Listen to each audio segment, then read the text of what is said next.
Christmas, December 1914.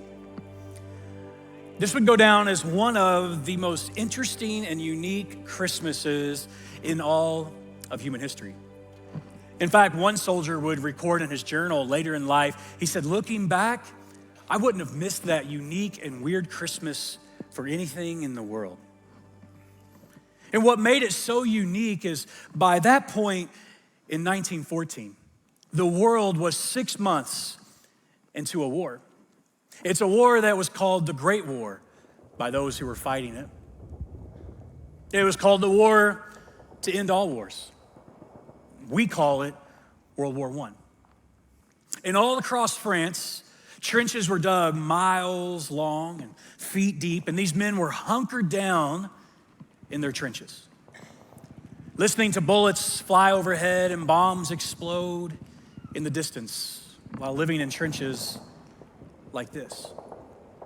And just because it was Christmas, they didn't expect anything different. They expected to continue to hear the sounds of war all around them, of men groaning from their injuries and men crying, longing to return home to their families. This is where the world was, Christmas Day of 1914. And yet something miraculous would happen that very night.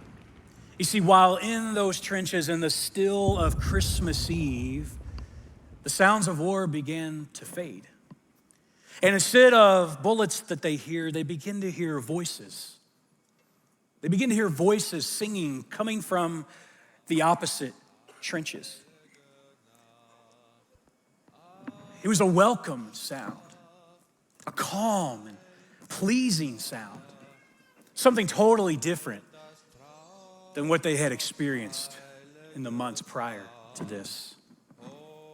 The Germans started singing from their trench, and the British started singing from their trench. And all of a sudden, they began crawling out of their trenches, not armed with guns or bullets, but armed with a song, with a carol that you and I now call Silent Night. And this sound pulled these men out of their trenches and into no man's land, where just a day before they were slaughtering each other, and now they are standing, singing together. It's called the Christmas Truce of 1914.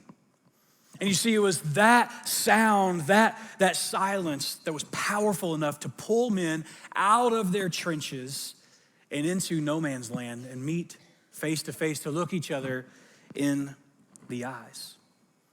Only the birth of a baby some 2,000 years before this event could create a moment in modern history that would pull men out of their trenches in such a way. Sadly, that Christmas of December 1914, those soldiers, that Christmas would come to an end. And those men would leave no man's land and they would go back into their trenches. And there they would reload their guns. They would reload their guns. They would fortify their trenches. They would actually make them stronger. And in the end, 16 million men would be killed in that war. Church, I hope that's not our story. I hope you don't hear something like this and just go crawl right back into the trench that you came out of. I hope you stay out of that. I hope you bring others along to help keep you accountable and keep us up out of the trenches. I hope instead of us that we did our best to follow Jesus. I hope instead of you and I that we tried to avoid the trenches. And while we will fail at times, we'll keep moving, we'll keep running with perseverance the race that Jesus has given us. And then we'll take the gospel and we'll tell everyone how to find Jesus and how to follow him.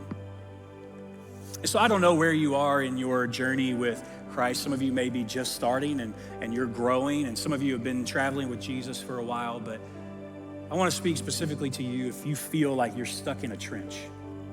If you feel like your boots are down in the mud and there's just no way you're getting pulled out of this, could I encourage you just to surrender to Jesus? You don't crawl out of a muddy trench by fighting harder. You get pulled out by Christ.